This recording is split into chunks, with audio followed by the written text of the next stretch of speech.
Like most beaders, one of the things that I absolutely don't like is weaving in thread ends.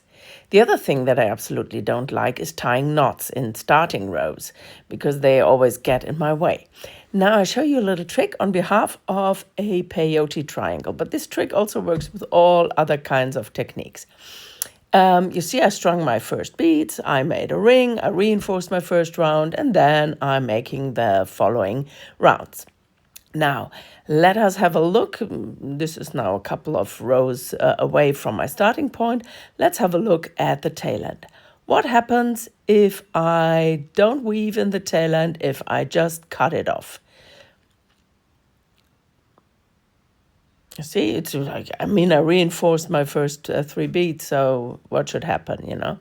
So if I cut off the tail and then start peeling on the beads, and eventually, as it should be, it all falls apart. Happened to the best of us, that we were too brave in the wrong moment. Now, here's the trick. I start in the same way, still no knots. That's my religion. I never tie a knot in a starting row. I just reinforce the starting row, and then I go on with my peyote herringbone mix rows here.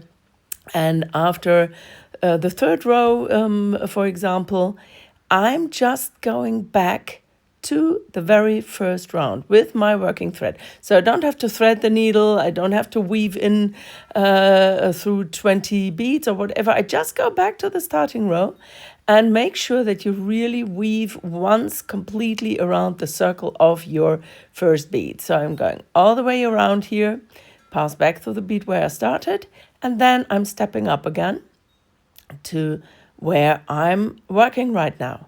Now, I continue a little bit from here, just add a couple more rows, and then we do the same trick again. I did not weave in the tail end. Now we do the same trick again. We just cut off the tail, and ta-da! Let's check. I can pull on all the beads. I can wobble, whatever I like. It's not falling apart. I hope you like this little trick. See you next time. Bye-bye.